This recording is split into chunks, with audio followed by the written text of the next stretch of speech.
mudah-mudahan tercurah kepada baginda Nabi Muhammad Sallallahu Alaihi Wasallam. Ahlan wa sahlan kepada Bapak, Ibu, Akang, Teteh yang sudah hadir di Jumit pada pagi hari ini, dan ahlan Ustadz Irfan Farid Taufik LCMA. Alhamdulillah beliau sudah hadir di tengah-tengah kita. Sehat Ustadz? Alhamdulillah sehat. Alhamdulillah. Insya Allah Ta'ala pemateri kali ini Ustadz Irfan Farid Taufik LCMA dengan tema sukses dakwah dan bisnis dengan jalan langit. Insya Allah Ta'ala. Insya Allah kita buka dengan pembacaan ayat suci Al-Quran. Insya Allah akan dibacakan oleh Saudara Alan. Kepada Saudara Alan dipersilakan.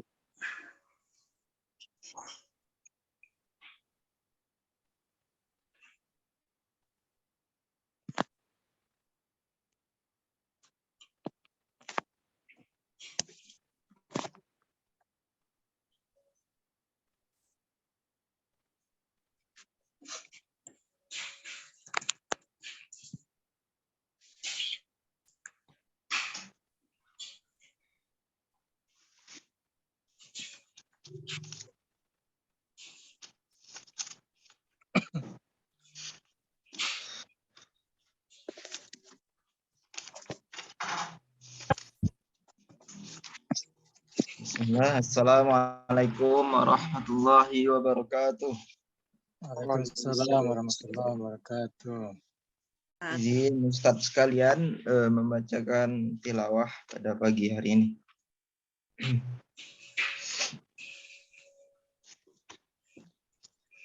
A'udzu billahi minasy syaithanir rajim.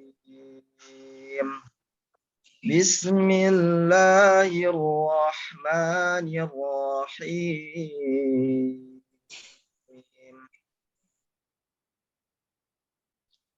Ya ayyuhalladzina amanu taqullaha wal tanzur nafsum ma qaddamat lighad wattaqullah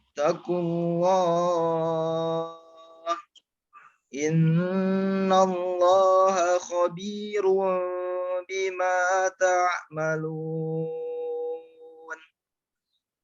wala takunu kalladzina nasullaha fa'ansahum anfusahum ulaika humul fasiqun la yastawi ashabun nari wa ashabul jannati humul faizun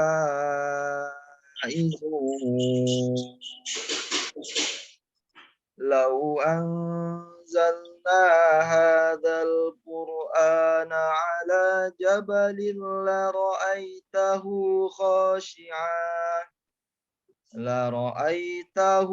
khashi'an mutasaddian min khasyatillah wa tilkal amsalu nadribuha linnasi la'allahum yatafakkarun wallahu allazi la ilaha illahu alimul ghaibi wasyahada huwar rahmanur rahim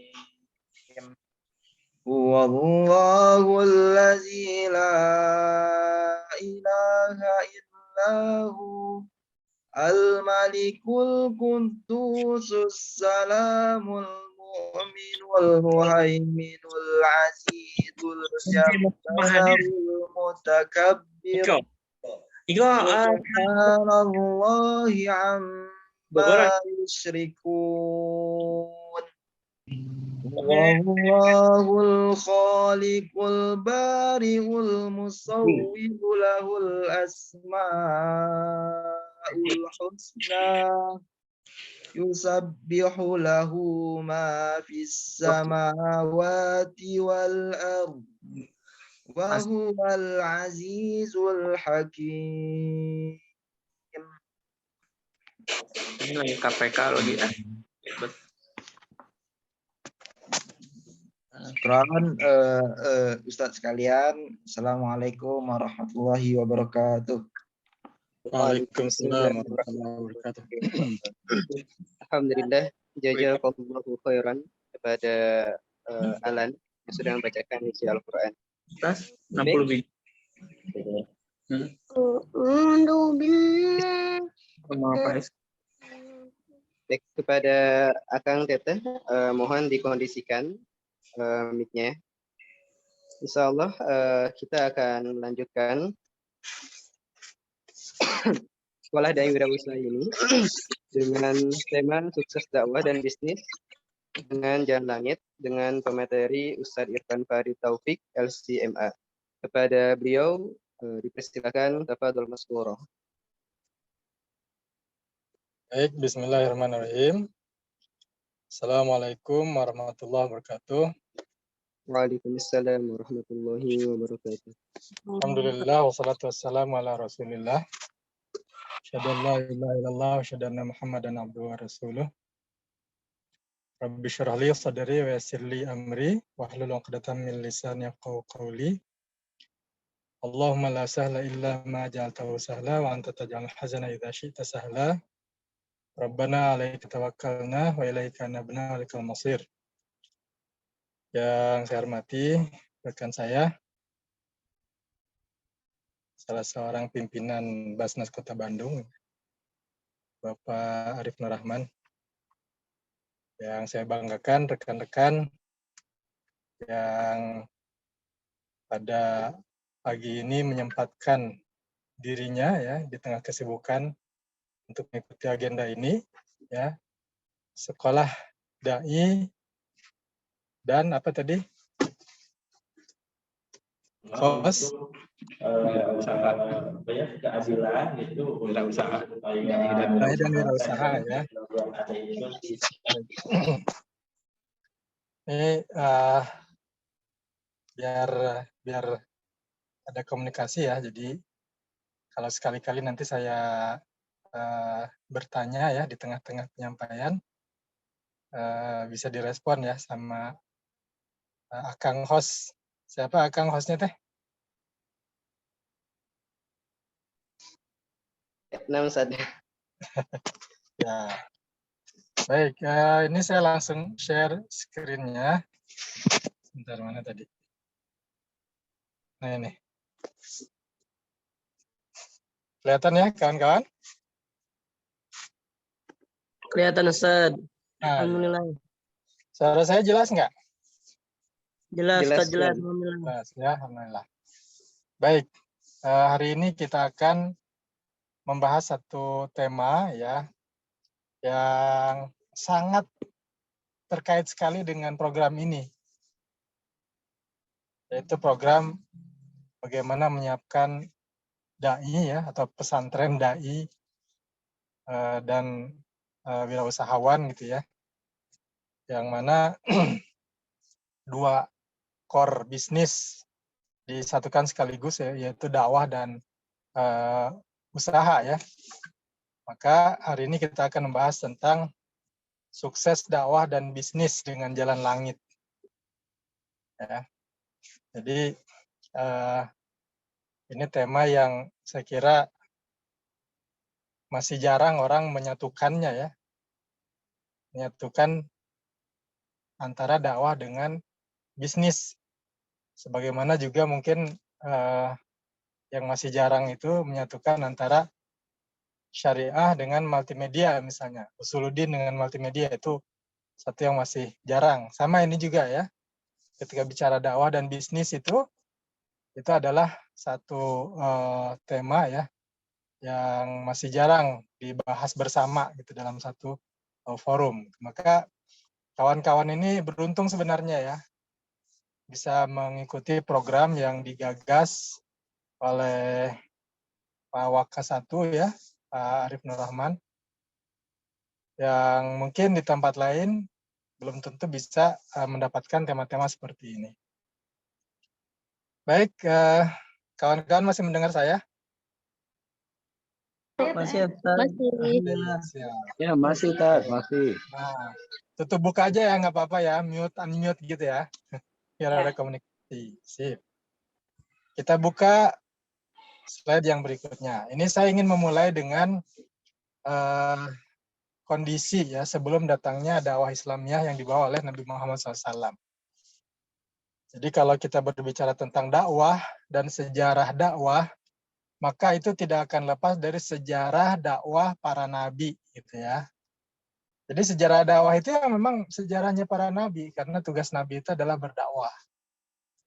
Nah, kita alhamdulillah ditakdirkan Allah menjadi umat akhir zaman, menjadi umatnya Nabi Muhammad SAW. Nah, sebelum kita bicara tentang dakwah, ya, agar kita memahami betapa pentingnya dakwah itu, gitu ya, kita ingin memotret dulu suasana dunia, ya, pada umumnya, dan khususnya suasana manusia, ya, keadaan manusia dari segi sosialnya, dari segi perilakunya itu sebelum datangnya Nabi Muhammad SAW. Kita sering mendengar istilah zaman jahiliyah ya. Kita istilahkan mungkin dengan era kebodohan ya kalau di sini itu. Di era kebodohan itu memang banyak perilaku yang kalau dinilai dengan akal sehat itu perilaku bodoh sebenarnya. Ya. Sampai sekarang pun juga sebenarnya kalau mau jujur masih banyak perilaku-perilaku yang itu sebenarnya menggambarkan perilaku orang bodoh. Contohnya apa? Contohnya misalnya susah payah ya memahat batu gitu sampai terbentuk jadi satu rupa tertentu ya, apakah itu manusia bertaring, manusia dengan perut buncit, manusia dengan mata melotot, telinga tajam, dan lain sebagainya. Lalu disembah. Nah ini ya. Ini kan menurut kawan-kawan itu cerdas apa bodoh? Hah? Bodoh. Cerdas bodoh ya. Bodoh Udah dibikin disembah gitu. Harusnya kan menyembah yang kita sembah itu yang menciptakan. Ya, yang menciptakan kita itu yang kita sembah. Ini ada manusia yang disembahnya itu bukan yang menciptakan dia, tapi yang dia ciptakan sendiri gitu. Ya. Nah, itu kebodohan. Dan kawan-kawan pasti sebagian pernah baca nih. Ketika Presiden Amerika sebelum ini siapa? Donald Duck. Donald Trump. Donald Trump ya. Donald Trump dia datang ke India. Kemudian ada orang yang begitu kagumnya dengan Donald Trump, dia bikin patung Donald Trump. Pernah dengar? Ada yang pernah dengar? Belum. Belum ya? Atau pernah baca? Kalau nggak dengar baca. Coba googling ya, googling nanti Donald Trump Tuhan India gitu, kata kuncinya misalkan. Itu betul-betul dibikin patungnya dan dijadikan Tuhan. Disembah, subhanallah. Kan kebodohan ya. Nah ini kebodohan seperti ini dulu umum sekali ya di dunia saat itu, termasuk juga di Jazirah Arab, khususnya di Mekah. Nah ini yang terjadi ya sebelum datangnya Nabi Muhammad SAW. Kawan-kawan bisa baca ini ya, di era kebodohan itu apa saja yang aneh di sini. Saya mungkin ambil 2 atau 3 isu di sini. Di antaranya adalah selain tadi kebodohan dalam bentuk kepercayaan atau peribadatan yang salah, gitu ya. Ada juga perilaku yang mungkin kalau zaman sekarang orang melakukannya jijik ya, kecuali kalau orang-orang yang sudah hatinya tuh hitam gitu. Yaitu apa? Yaitu dulu kalau ada seorang ayah menikah lagi ya dengan seorang perempuan, berarti perempuannya itu ibu apa tuh? Ibu apa kawan-kawan? Ibu tiri, Pak. Ibu tiri. Ya. Nah, zaman dulu kalau ayahnya meninggal, ibu tirinya tuh bisa diwarisi kayak barang gitu, kayak barang peninggalan. Ya, ini kan satu yang menjijikkan sebenarnya. Kemudian juga kebiasaan ya yang dilakukan oleh orang Arab itu kalau punya anak perempuan ya begitu istrinya melahirkan dan diberitakan bahwa anaknya lahir perempuan ya bayi perempuan, mereka tuh merasa malu, aib sekali gitu kalau punya anak perempuan itu, sehingga tidak jarang di antara mereka itu yang melakukan dalam istilah Quran itu al-mau'udatu ataupun wa'dul banat ya. Faidal mau'udatu suilat, yaitu ada dalam salah satu surat dalam Quran. Dikubur hidup-hidup ya, rekan-rekan. Dicekik ataupun dikubur hidup-hidup masih bayi gitu. Bayi perempuan ya. Nah, ini perilaku-perilaku yang sangat bodoh gitu ya. Dan juga sebenarnya sangat menakutkan ya, sangat mengerikan. Bayangkan kalau kita mendengar tetangga kita kemudian dia baru dari rumah sakit gitu, bawa bayi perempuan, kemudian bayi perempuan itu dia cekik gitu ataupun dia kubur hidup-hidup, kan satu yang amat mengerikan kalau terjadi di zaman sekarang. Dan sebagiannya terjadi ya. Kita mendengar ada bayi dibuang di selokan, bayi masukin dalam kresek, buang tempat sampah dan sebagainya. Ini adalah perilaku-perilaku bodoh yang ada di zaman Nabi Muhammad, di zaman sebelum ataupun di zaman sebelum Nabi Muhammad SAW menjadi nabi. Yang boleh jadi Nabi Muhammad juga menyaksikan peristiwa-peristiwa ini. Nah, ini suasana dunia pada saat itu ya, khususnya di Jazirah Arab seperti itu gitu. Maka penyimpangan-penyimpangan ini perlu ada yang meluruskan ya. Perlu ada orang yang membimbing mereka agar meninggalkan perilaku-perilaku bodoh ini. Karena itu diutuslah seorang nabi. Ya, Allah tidak membiarkan kondisi ini, maka untuk membetulkannya, memperbaikinya, Allah tentu tidak berkomunikasi langsung dengan mereka gitu ya. Tapi melalui perantara. Memang langsung melalui Quran, tapi Quran itu disampaikan melalui perantara ya, dibawa oleh malaikat Jibril, sampaikan kepada Nabi Muhammad SAW, kemudian Nabi Muhammad SAW sampaikan kepada umat manusia, dimulai dengan orang-orang di Jazirah Arab ya, di Mekah, kemudian di Madinah, dan kemudian dibawa oleh para sahabat ke lingkungan sekitar Jazirah Arab sampai ke seluruh dunia ya, sehingga manusia itu mendapat petunjuk. Dan mereka keluar dari era kegelapan ya, minaz zulumat ilan nur. Ya. Nah, jadi Allah mengutus Rasul dalam rangka memperbaiki kondisi manusia pada saat itu. Ya. Dan Rasul inilah yang membawa hidayah itu, menyampaikannya kepada umat manusia, sehingga manusia kemudian selamat, terbebas dari kebodohan yang seperti itu. Ya. Kebodohan, perilaku-perilaku bodoh di atas itu kan bukan saja merugikan manusia di dunia ya, tapi juga di akhirat nanti itu rugi sekali gitu. Orang yang salah menyembah Tuhan, ya, ataupun dia menyembah Tuhan yang salah, sebenarnya bukan Tuhan, kemudian dia sembah, maka tentu di akhirat nanti dia tidak bisa menagih kepada Tuhan itu untuk mendapatkan surga. Karena Tuhan yang dia sembah itu salah gitu. Tuhan yang dia sembah itu ternyata nggak punya surga. Karena apa? Karena Tuhannya dia bikin sendiri dari batu. Ya, itu ruginya kalau orang salah menyembah Tuhan atau menyembah Tuhan yang salah.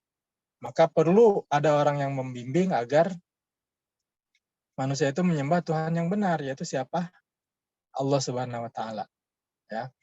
Maka dari sana ya kawan-kawan bisa melihat betapa pentingnya adanya rasul, adanya nabi yang membawa hidayah. Ya. Betapa pentingnya dakwah ya ilallah, mengajak manusia untuk menuju kepada Allah. Dan itu adalah tugas para nabi, dakwah itu sejak zaman dulu gitu.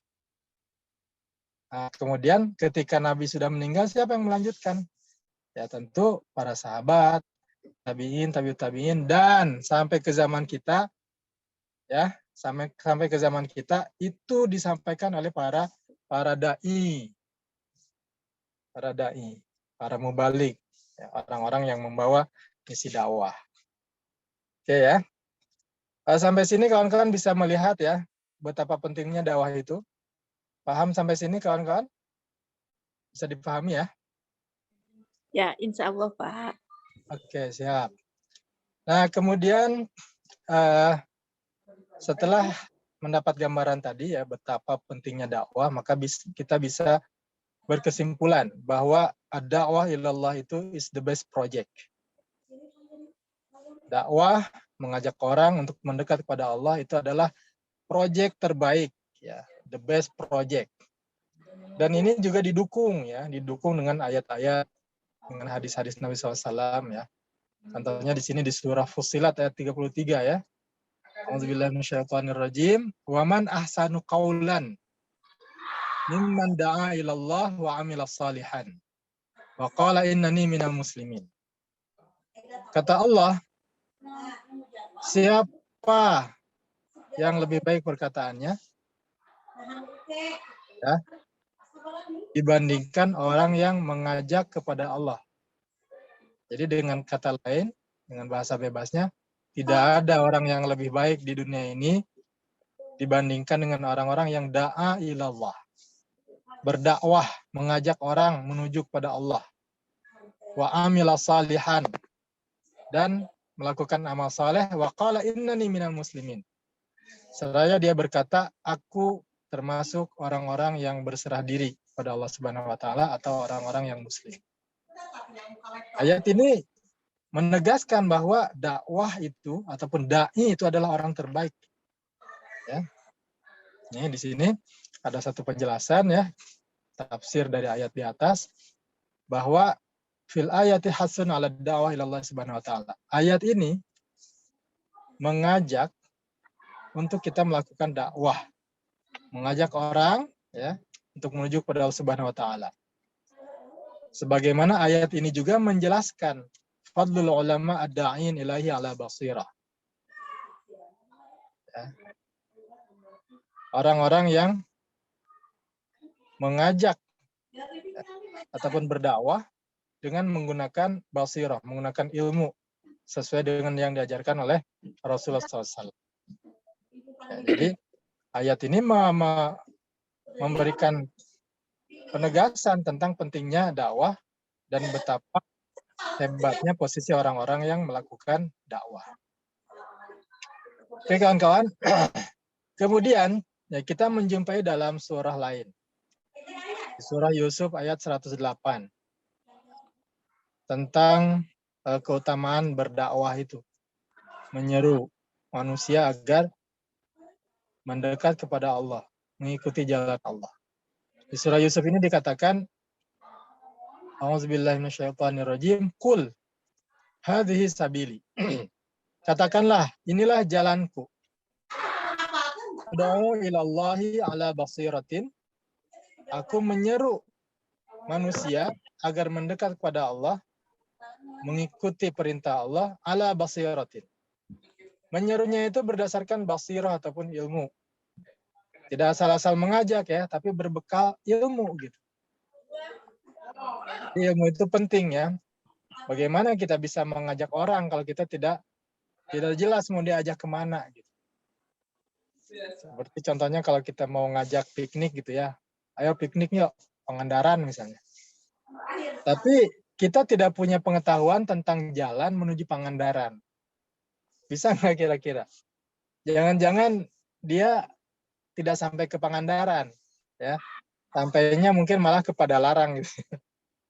Karena dia nggak punya ilmunya, nggak punya pengetahuan tentang Pangandaran itu gitu. Sama berdakwah juga. Mengajak orang, ayo gitu ya. Kita menuju mendekat kepada Allah. Ya. Itu perlu ada ilmunya. Meskipun tidak harus semua ilmu dikuasai. Ketika seseorang mengetahui tentang satu hal gitu ya, cukup menguasai, silakan ajarkan, ajak orang untuk melakukannya. Ya, balighu anni walau ayah, sampaikan dariku walau satu ayat, kata Nabi SAW. Ya, yang penting ayatnya dia tahu. Meskipun satu ayat. Ya, yang nggak boleh itu nggak tahu apa-apa, terus ngajak. Ya, berdakwah, mau dakwah, mengajak kemana gitu kan, kalau tidak ada ilmu. Nah, di sini dijelaskan bahwa qul hadhihi sabili, dakwah ini adalah jalanku. Jalan siapa? Jalan Nabi. Ya, karena ini kan perintah Allah pada Nabi Muhammad SAW untuk mengatakan, katakanlah Muhammad, inilah jalanku. Ya, jadi dakwah itu adalah jalan Nabi Muhammad SAW dan juga jalan para nabi sebelumnya. Kalau kita berdakwah, ya, mengambil peran dalam dakwah ini, maka kita mengambil peran sebagaimana peran para nabi. Maka kita berada di barisan para nabi gitu. Ya. Kalau kita berada di barisan para nabi, insya Allah kita tidak khawatir di akhirat nanti. Kita bisa banggakan. Ya Allah, aku dulu berada di belakang para nabimu. Mengusung dakwah yang dibawa oleh para nabimu. Gitu ya. Karena dakwah itu adalah sabili. Ya. Qul hadhihi sabili. Ad'u ilallahi, aku menyuruh pada Allah, ya, mengajak orang untuk menuju Allah, ala basiratin. Berdasarkan ilmu, ana wa manit taba'ani. Baik aku ataupun orang-orang yang mengikutiku. Ya. Aku berdakwah menggunakan ilmu, orang-orang yang mengikutiku juga berdakwah dengan menggunakan ilmu. Ya, wa subhanallah wa ma'ana minal musyrikin. Maksudnya Allah, dan aku tidak termasuk orang-orang yang musyrik. Nah, kemudian ada keutamaan lainnya ya kawan-kawan ya. Kalau kita melakukan dakwah, selain tadi kita bisa berada di barisan para nabi yang mengusung panji-panji para nabi, dakwah juga itu ada ganjaran yang besar, pahala yang besar. Ya. Di sini dalam satu hadis muttafaqun alaih ya, diriwayatkan oleh Bukhari dan Muslim, itu Nabi SAW bersabda, wallahi, gitu ya, demi Allah, la an yahdiyallahu bika rajulan wahidan khairun laka min an yakuna laka humurna. Kamu menjadi sebab seseorang itu mendapat hidayah Allah, ya.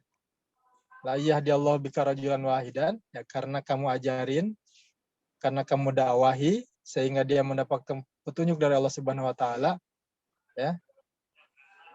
Itu lebih baik dibandingkan dengan umurun na'am. Unta merah.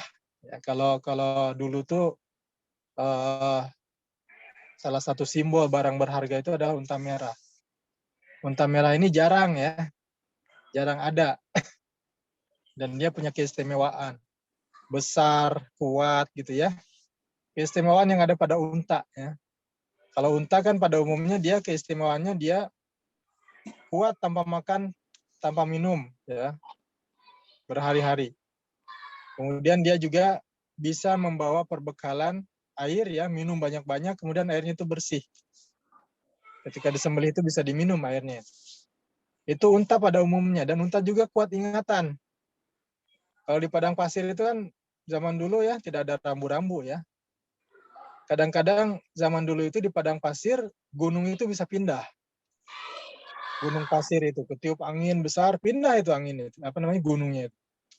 Gunung pasir itu. Nah, si unta ini tidak sesat dia. Meskipun udah pindah gunungnya, dia ingat arah pulang kemana. Nah, ini kelebihan unta pada umumnya. Nah, unta merah tentu lebih hebat lagi dari unta biasa seperti itu. Gitu. Kalau sekarang ini kalau dibaratkan unta itu sebagai kendaraan ya. Kira-kira kendaraan apa kawan-kawan?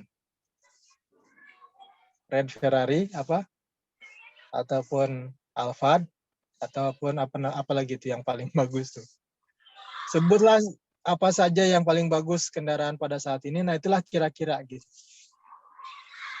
Jadi kalau kita berhasil membawa hidayah Allah kepada seseorang sehingga orang itu berubah, ya, dari tidak sholat menjadi sholat, dari biasa sholat di rumah untuk laki-laki kemudian sholat berjamaah, ya kan? Dari tidak mengenal Allah jadi mengenal Allah. Ya, satu orang saja kita berhasil membawa hidayah kepada orang tersebut, itu lebih baik dari kendaraan termahal apapun pada saat ini. Ya, itu pahalanya seperti itu ya, kawan-kawan. Kemudian di sini ada satu hadis. Ini kalau kita perhatikan ini, subhanallah ya, betapa mulianya profesi ataupun proyek para dai itu gitu. Ya. Nah, di sini dikatakan bahwa kata Nabi SAW ya, saya ambil yang bawahnya, innallaha wa malaikatahu, sesungguhnya Allah dan para malaikatnya, wa ahlas samawati wal ard, dan penduduk langit dan bumi, hatta namlata, bahkan semut-semut fi juhriha, di lubangnya, wa hatta huta, sampai ikan-ikan gitu ya, ikan-ikan yang ada di lautan, la yusalluna ala muallimin nas al khair, mereka mendoakan orang yang mengajarkan kebaikan kepada orang banyak, kepada manusia. Ya, dai itu kan itu kerjanya.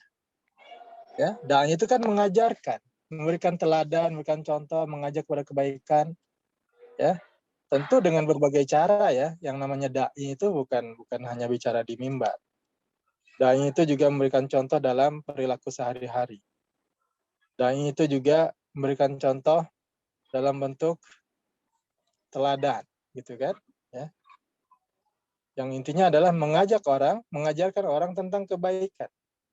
Dan ini, kata Nabi SAW, ya, salah satu kemuliaan yang Allah berikan itu bahwa Allah, malaikatnya, penghuni langit dan bumi, bahkan semut-semut di lubangnya. Coba kawan-kawan hitung ya. Kira-kira di rumah kawan-kawan ada berapa ribu semut? Ada yang pernah hitung? Ada? Ada ya, iseng banget yang hitung semut yang masuk lubang di rumah kita gitu kan, berapa gitu. Tungguin keluar satu-satu itu, aduh, kurang kerjaan banget ya. Karena pastinya banyak sekali gitu. Itu baru di satu rumah. Ya, yang di halamannya, yang di dapurnya, yang di kebunnya, yang di pohonnya gitu, satu rumah. Itu semut betapa banyak. Ini kalau semutnya seluruh dunia gitu ya, mendoakan kebaikan kepada orang yang mengajarkan ilmu, mengajarkan kebaikan kepada orang lain, ya. Betapa luar biasanya ya, kita didoakan bahkan oleh semut. Bahkan juga oleh ikan di lautan. Waduh, ini banyak sekali ikan-ikan di lautan ya, mendoakan kita. Nah, inilah kelebihannya ya, kawan-kawan, kalau kita menjadi dai. Kalau kita menjadi orang yang mengajak orang untuk melakukan kebaikan. Ya. Baik, sampai sini bisa dipahami, kawan-kawan? Insyaallah Ustaz. Baik, kita lanjut. Sekarang kita masuk ke pengertian dakwah. Dakwah itu apa sih? Ya, konon kita nih mau menjadi dai, gitu kan? Dai itu kan orang yang berdakwah ya. Nah, ada beberapa pengertian tentang dakwah. Pertama adalah dakwah bimakna Islam. Pengertian dakwah itu adalah Islam itu sendiri gitu ya. Yang terdiri dari kaidah-kaidah, dasar-dasar, ya, ajaran-ajaran gitu kan, ya, yang untuk dipraktekkan oleh manusia. Itu dakwah, itu bisa juga seperti itu. Dakwah itu artinya adalah Islam gitu kan. Islam itu sendiri gitu. Yang kedua, ad-dakwah bimana nasyril Islam wa tablighihi. Dakwah dalam arti menyebarkan Islam dan menyampaikannya, ya. Al-bayan wa tabligh li hadzal din, ya, penjelasan-penjelasan tentang agama ini gitu ya, tentang usul, tentang pokok-pokoknya, tentang rukun-rukunnya, tentang kewajiban-kewajibannya dan lain sebagainya. Itu pengertian dakwah, yaitu dalam arti menyebarkan. Kemudian berikutnya, dakwah juga bisa bermakna al-fan, seni. Ya. Seni tentang bagaimana menyampaikan kebaikan ini.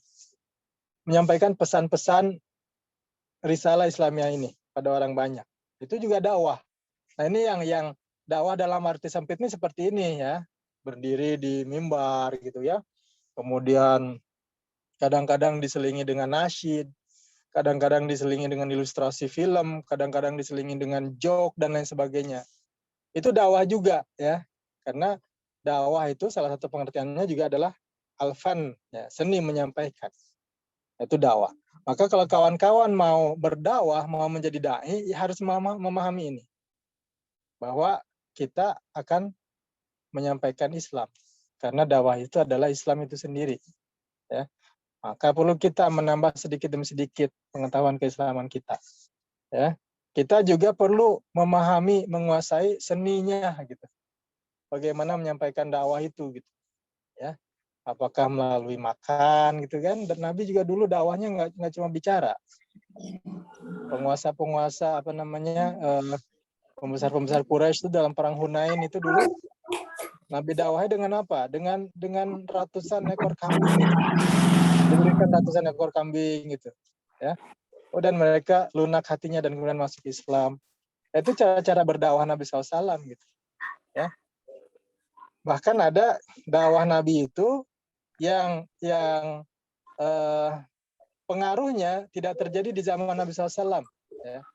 Ada dakwah Nabi, cara dakwah Nabi yang pengaruhnya itu, efeknya itu tidak terjadi di saat Nabi masih hidup. Tapi setelah Nabi meninggal justru terjadi. Berhasil. Contohnya, Nabi SAW pernah rutin ya memberikan makan kepada seorang Yahudi buta, perempuan Yahudi buta. Ya mungkin kawan-kawan pernah mendengar ini ya.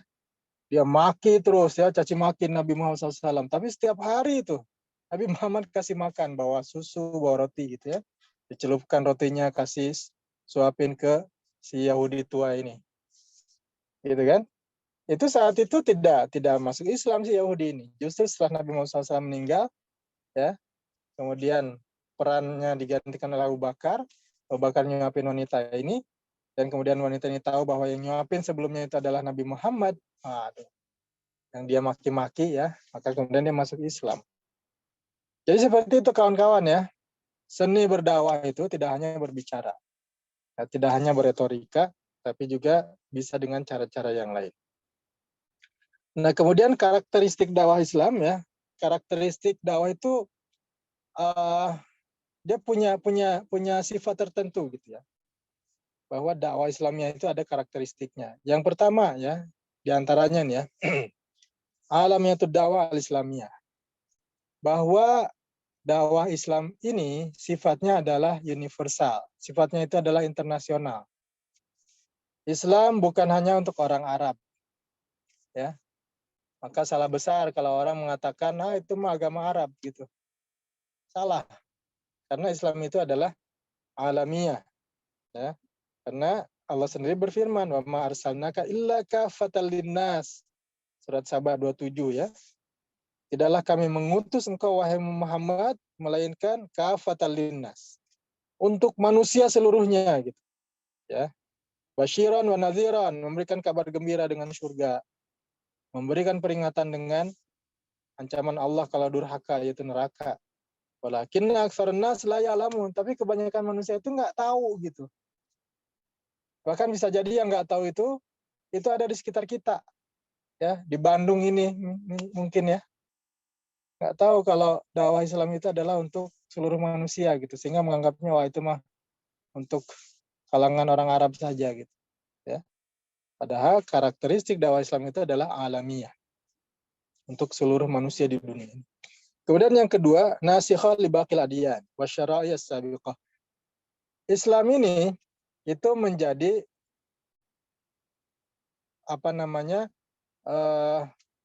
pengoreksi ya untuk agama-agama yang lalu. Dia juga menjadi nasikhah, penghapus agama-agama yang lalu. Jadi ada ajaran-ajaran yang dulunya dipakai dalam agama-agama sebelum Islam, kemudian ketika datang Islam itu kemudian dihapuskan. Ya.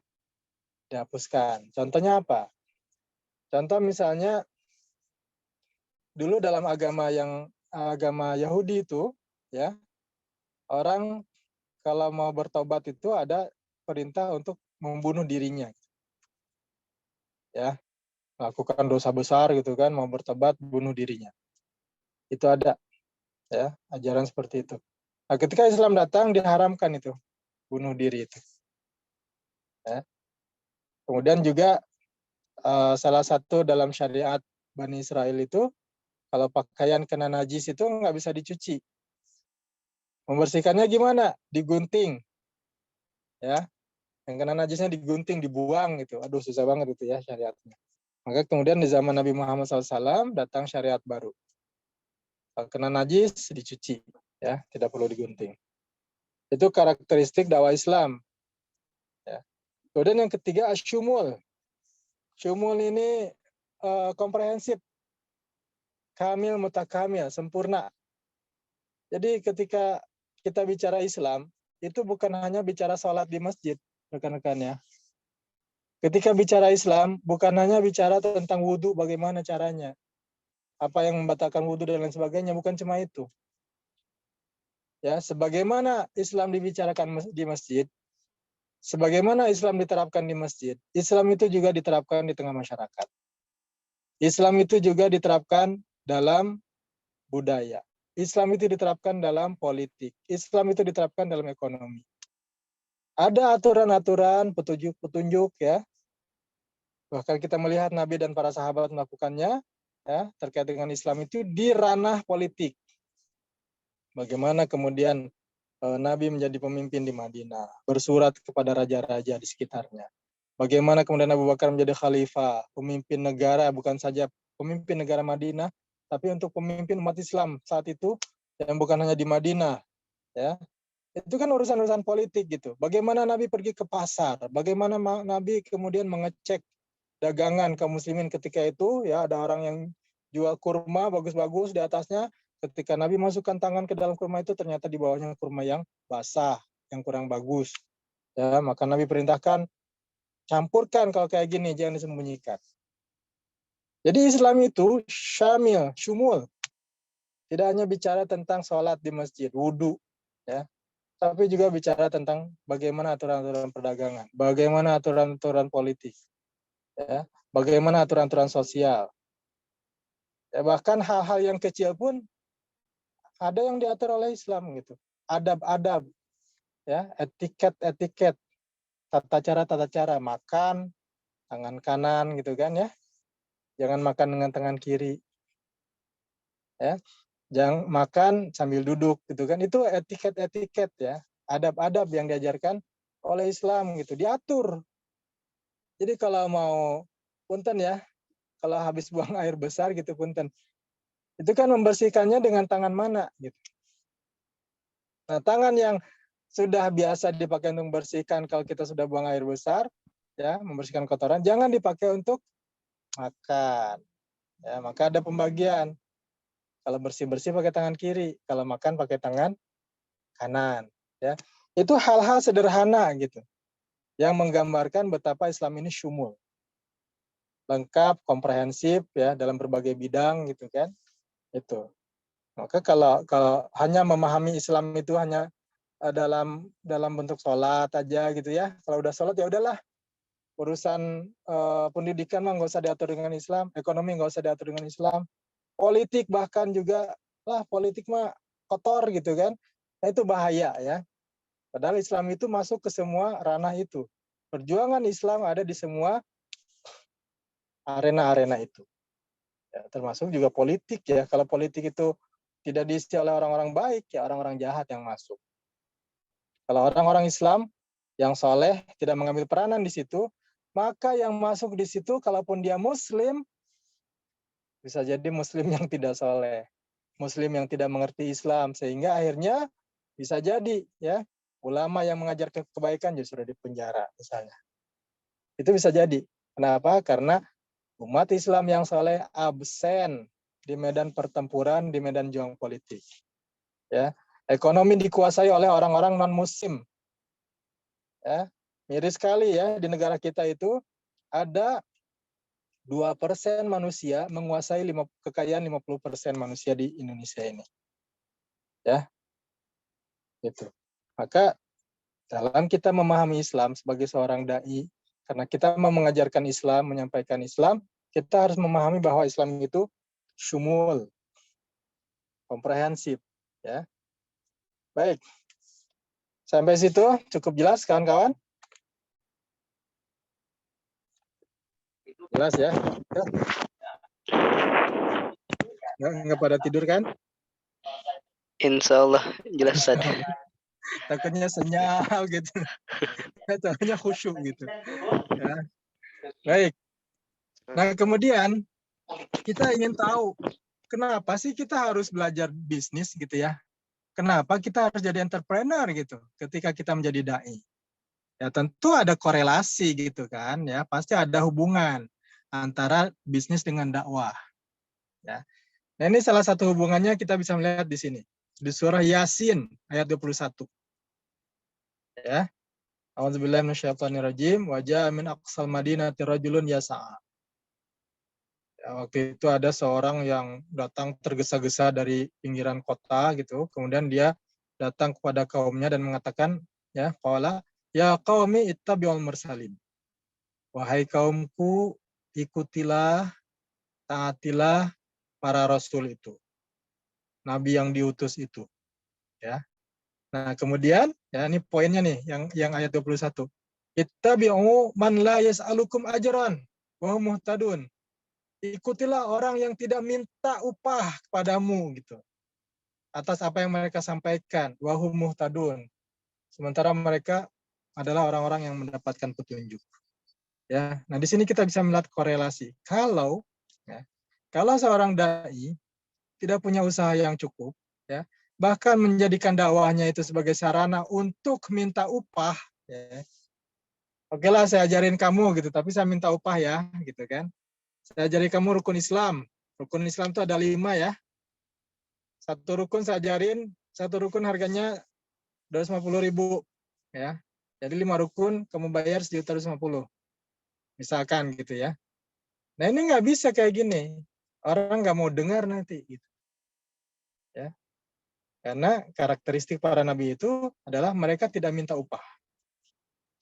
Tidak minta upah atas apa yang mereka ajarkan. Ya. Nah, terus bagaimana dong sekarang ini kalau ada dai, para asatidz gitu kan, para khotib, ya, itu kemudian diberi oleh masjid. Tuh kawan-kawan pernah lihat nggak gimana tuh pendapat kawan-kawan? Kalau ada ustadz habis ngajar kemudian dikasih bekal, kasih sangu, dikasih semacam apa namanya honor gitu. Itu gimana tuh menurut kawan-kawan? Coba saya pengen dengar dulu ya komen respon kawan-kawan sebelum saya lanjutin. Boleh nggak kayak gitu tuh? Itu wajar, Pak. Wajar ya? Iya, wajar, Pak. Nah, bisa Karena wajarnya gimana? Ustadz bukan turais, Pak. Apa itu turais? Turais itu ini ya, seingat saya itu ya, apa namanya? Nama serangga itu ya? Tetapi Ya, kalau minta tidak boleh, Pak. Kalau minta tidak boleh. Ya, Gitu. betul. Ya, kalau minta tidak boleh. Tapi kalau ada orang yang memberikan, justru dari sisi yang diajari, sisi para murid yang mengambil ilmu dari para ustadz itu, justru mereka harus memikirkan. Ya, mungkin para ustadz itu tidak minta. Ya, para ustadz itu juga berusaha sendiri untuk menghidupi kehidupannya. Tapi kadang-kadang ada waktu yang mereka ya tinggalkan gitu ya, usaha mereka tinggalkan karena apa? Karena menyiapkan untuk menyampaikan ilmu. Ya. Nah, para mad'u itu, para objek dakwah itu harus memikirkan ya, bagaimana agar para ustadz itu eksis, para ustadz itu kemudian ya tidak terlunta-lunta ya, karena mereka dibutuhkan. Gitu ya. Jadi wajar, nggak ada masalah itu. Kalau yang tidak boleh itu adalah menjadikan dakwah itu untuk cari uang, bahkan pasar tarif gitu ya. Itu maka seorang dai itu perlu memiliki bisnis, ya, punya skill usaha. Nah, kemudian ini ya, kita sedikit buka tentang pandangan Islam ya. Bagaimana sih Islam memandang tentang usaha ini?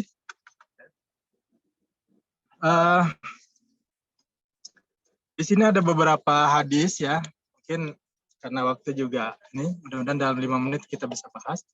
Saya tidak akan bahas keseluruhannya. Kata Nabi SAW, ya, at-tajirus saduq al-amin man nabiyyin. para pedagang yang jujur, ya, terpercaya, itu akan berada bersama para nabi. Ya. Kata Nabi SAW. Kemudian dalam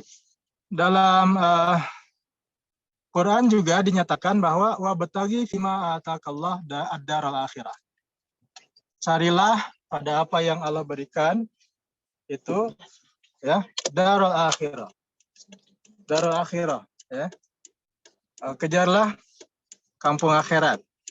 Tapi wala tansa nasibaka minad dunya, jangan lupa nasibmu dari urusan dunia gitu.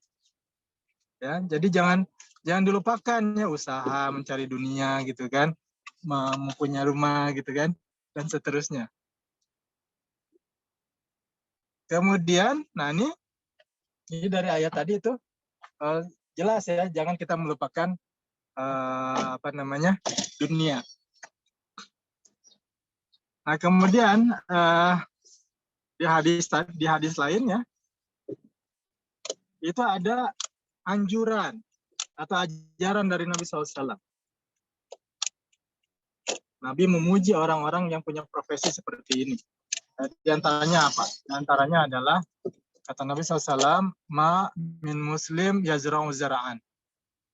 Ya, tidak sekali-kali seorang muslim bercocok tanam, ya, kemudian au yaghrisu gharsan, ya, atau menanam satu pohon, ya, kemudian fayakulu minhu tairun au insan, kemudian tanamannya itu ketika berbuah dimakan oleh orang lain gitu, atau dimakan oleh burung, maka apa yang dimakan itu menjadi sedekah bagi dia, ya. Jadi kalau misalnya nanam padinya dimakan burung, itu jadi sedekah kita itu. Ya. Ini berarti Nabi SAW memuji orang yang berprofesi sebagai petani.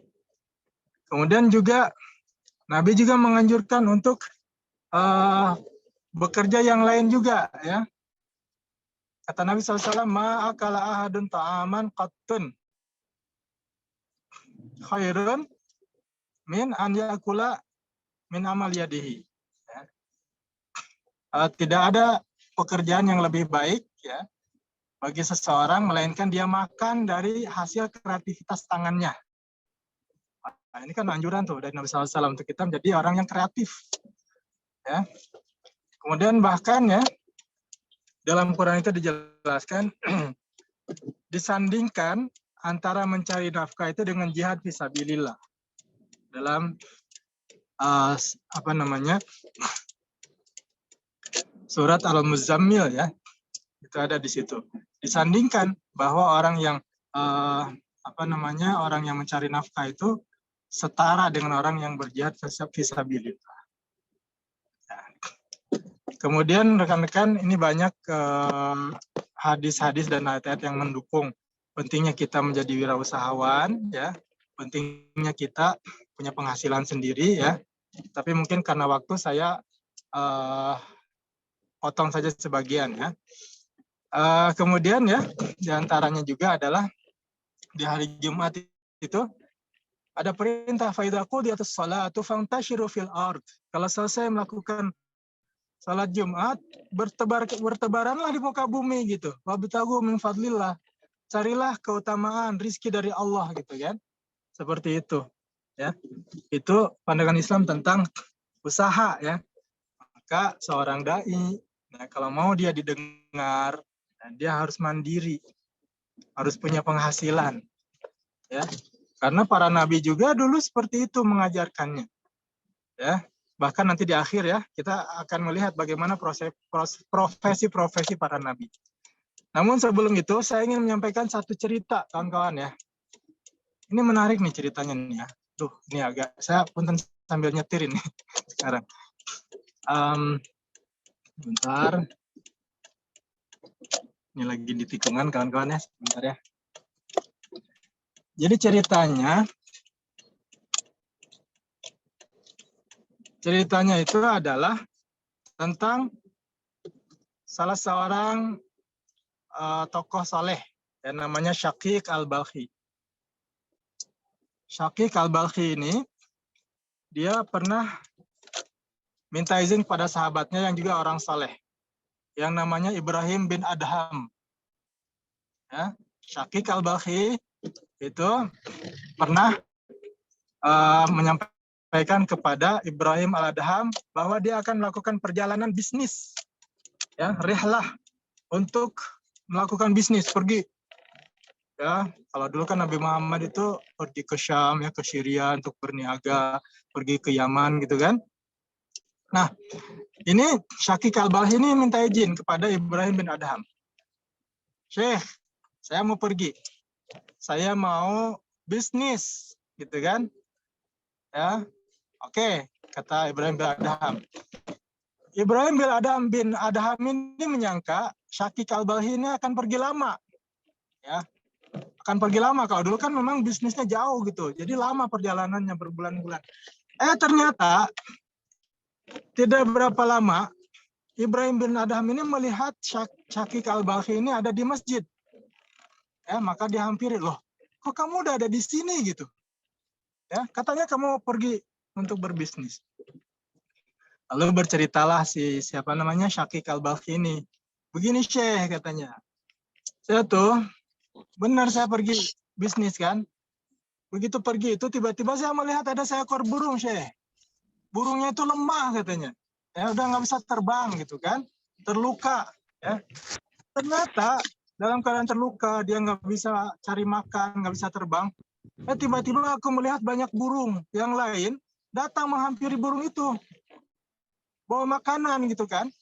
Ya, maka si burung yang tadi lemah itu kemudian dia dapat makan.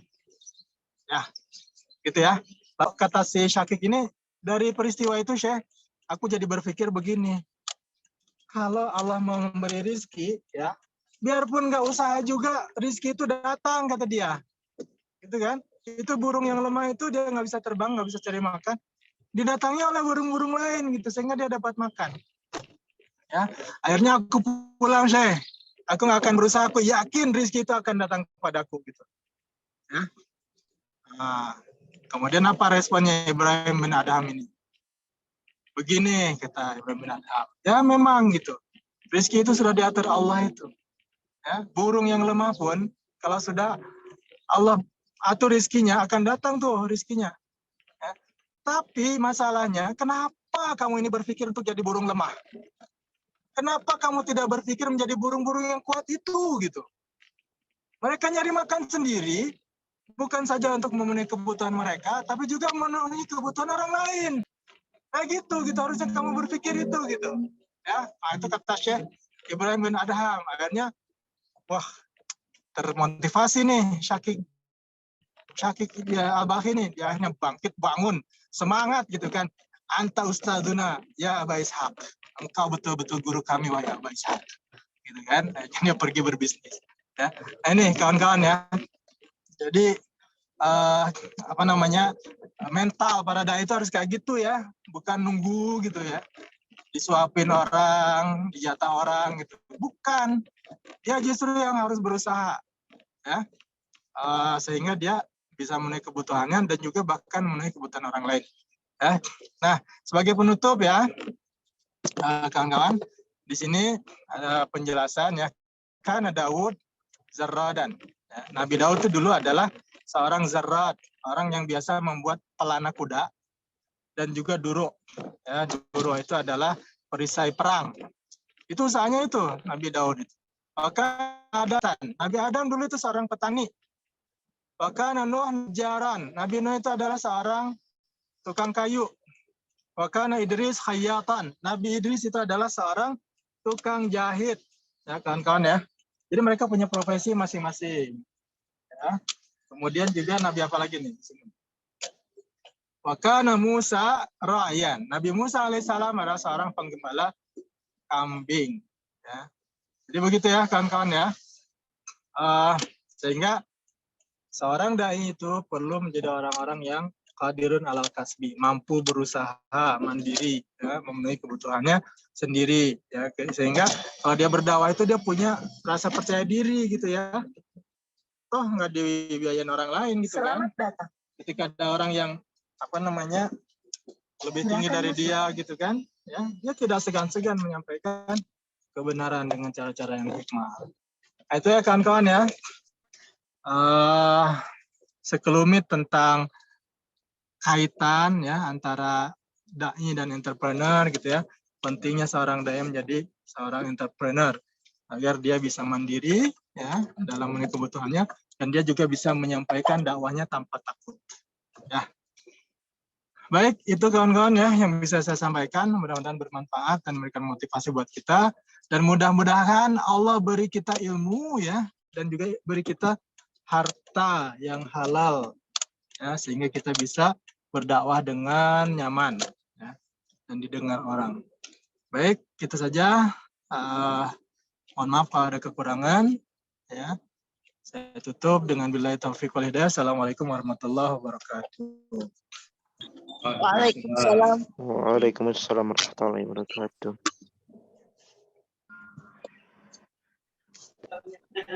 Waalaikumsalam warahmatullahi wabarakatuh.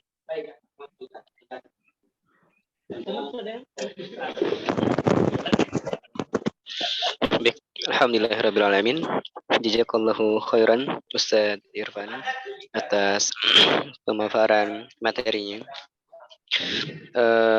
Mohon maaf karena waktu Ustadz Irfan terbatas. Jadi di sesi ini tidak ada diskusi, tanya jawab. Insya Allah di pertemuan berikutnya insya Allah ta'ala. Seperti itu. Mungkin dari Pak Arif ada tambahan. Silakan Pak. Baik, terima kasih. Alhamdulillah, tur nuhun Ustadz Irfan. Alhamdulillah memang Ustadz Irfan ini hari ini waktunya sangat sempit ya. Jadi alhamdulillah masih bisa bergabung ya dengan kita untuk memberikan pencerahan ya ilmu. Pertama, jadi alhamdulillah terima kasih Ustadz Irfan. Dan tadi mungkinnya karena atau Ustadz Irfan kira-kira masih tiasa tuh Masih mangga. Ini sambil sudah. Mangga tuh mungkin beberapa pertanyaan gitu ya Kang Arif ya. Itu jadi Boleh. alhamdulillah ini mumpung ada ya Ustadz Irfan. Tapi insya Allah nanti Ustadz Irfan ini kan sesi pertama ya. Nanti ada sesi-sesi selanjutnya. Siap. Mangga tuh Kang Arif jadi ada ini dulu. Oh ya, baik. Ya, silakan dibatasi aja 2 penanya ya. Silakan. 1 dari ikhwan, 1 dari akhwat, silakan.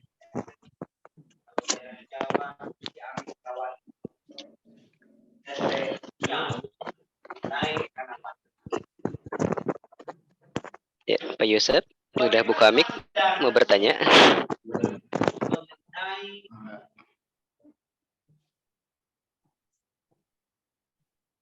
Atau cukup dulu? Silakan. Itu barangkali sudah cukup jelas ya.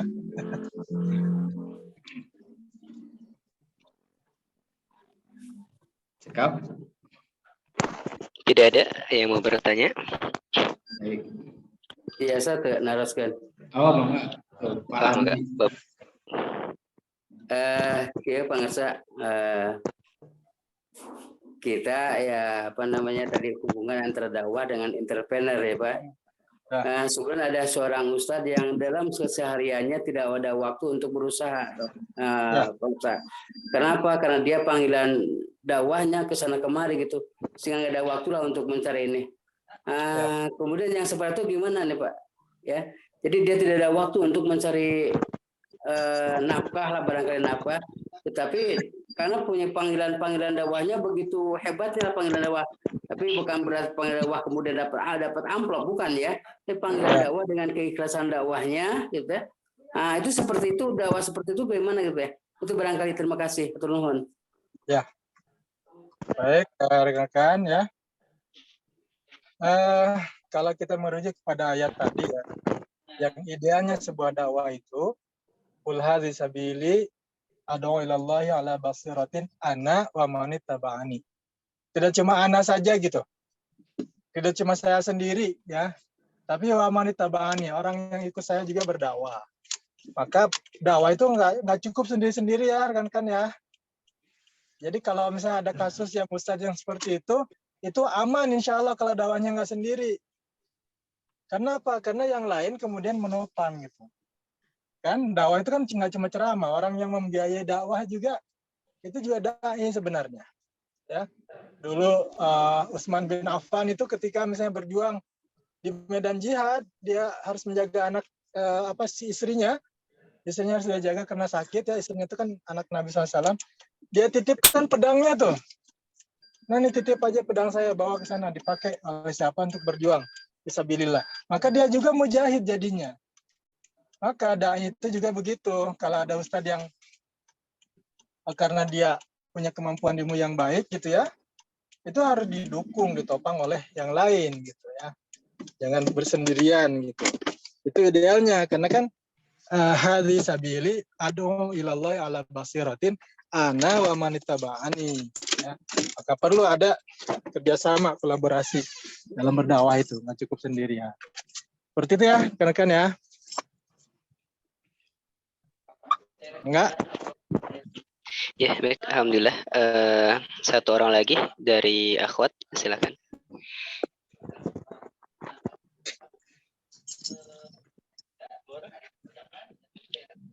Kalau tidak ada, dari ikhwan juga boleh, silakan.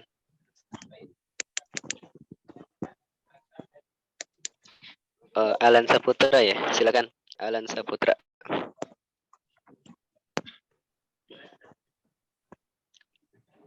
Ya, silakan. Bismillah. Izin bertanya Ustadz Irfan.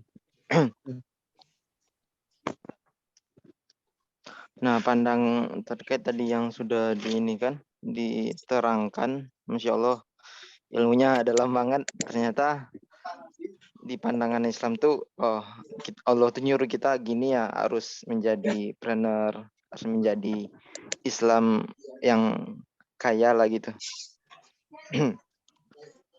Nah, pertanyaannya Pak, kan saya itu pernah baca hadis entah ada perkataan ulama. Kalau sebelum di dalam fikih muamalah itu, kita itu apakah kita itu harus mengetahui sangat detail tentang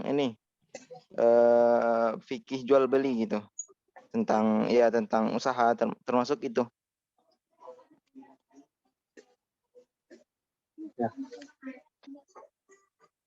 Itu pertanyaannya. Mungkin hanya itu Bapak. Ya, siap. Sebentar ya, aku sebentar ya.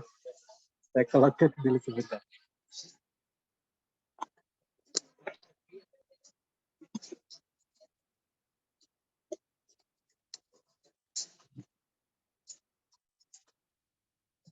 Itu baik ya kawan-kawan. Jadi fikih itu ya, ilmu fikih itu kan dia luas ya. Ada sisi-sisi dari ilmu fikih itu termasuk fikih muamalat yang menjadi fardu kifayah, ada juga yang menjadi fardu ain. Ya, fardu kifayah itu maksudnya adalah kalau ada orang yang sudah mendalaminya, maka gugur kewajiban bagi yang lain. Itu fardu kifayah. Jadi ilmu fikih muamalah yang segitu luasnya itu fardu kifayah. Tapi dia akan menjadi fardu ain, ya, akan jadi fardu ain bagi orang yang mau mempraktekkan bagian dari fikih muamalah itu. Contoh misalnya, saya ketika tidak akan berjualan gitu kan, ya, tidak akan bisnis sewa menyewa, nggak jadi fardu ain bagi saya untuk memahami fikih muamalah dalam hal sewa menyewa. Ya. Tapi ketika saya mulai terjun bisnis sewa menyewa rumah, misalnya sewa menyewa mobil, maka penting bagi saya, wajib ain hukumnya bagi saya untuk mempelajari fikih muamalah terkait dengan sewa menyewa. Ya. Jadi seperti itu kawan-kawan ya. Dia akan datang masanya menjadi wajib tahu gitu tentang hal tersebut ketika kita memang akan menyebur ke sana gitu. Akan melakukan itu. Tapi kalau kita tidak melakukan itu ya, itu bisa jadi bagi kita adalah fardu kifayah ketika ada orang yang pelajarinya cukup gitu. Ya. Seperti itu kira-kira ya, kawan-kawan. Ya, baik. Alhamdulillah, Ustaz. Ini ada satu orang lagi penanya. Masih bisa, Ustaz? Ya, boleh. Ya, silakan Kang Bobi ya. Enggak, Kang Bobi. Baik, Assalamualaikum warahmatullahi wabarakatuh. Waalaikumsalam. Waalaikumsalam warahmatullahi. Alhamdulillahirrabbilalamin, segala puji bagi Allah atas ridhonya hari ini kita bisa bersilaturahmi bersama. Mungkin ini bukan semacam pertanyaan, tapi ini mungkin memberikan informasi juga buat teman-teman. Alhamdulillah di pertemuan ini hadir beberapa pelaku usaha UMKM dari Kabupaten Cianjur yang menurut pribadi saya mereka sudah berdakwah luar biasa gitu, Tadi ada Kang Budi, beliau dari Pondok Pesantren Darul Falah, beliau punya usaha manajemen 37. Mereka produksi baju. Nah, di bajunya itu kan ada tulisan-tulisan dakwahnya gitu. Kemudian di sini juga hadir tadi saya lihat ada Ibu Yeti, Bu Tihwa, Bu Sofi. Mereka ini para pelaku usaha. Kemudian ada Bu Meva yang tiap hari kadang suka menyisihkan rezekinya. Bu Meva misalnya contohnya dia punya kafe, kemudian di hari tertentu dia bebaskan untuk para yatim, para anak-anak gitu untuk berbagi gitu. Mungkin itu juga semacam bentuk dakwah gitu ya tadi ya. Atau mungkin teman-teman dari Bu Meva, Bu Sofi, Bu Yati, Bu Tihwa bisa berbagi dengan rekan-rekan yang ada di sini. Itu mungkin dari saya sekian. Terima kasih. Atau non Kang Bobi informasinya. Saya jadi merasa bersyukur sekali ya, ini anugerah bertemu dengan orang-orang yang luar biasa semangatnya ya, yang mana dakwahnya itu dengan bicara ya, termasuk melalui usaha ya. Itu mudah-mudahan Allah limpahkan ya rezekinya, berkahi rezekinya ya, kita diberikan kesuksesan di akhirat.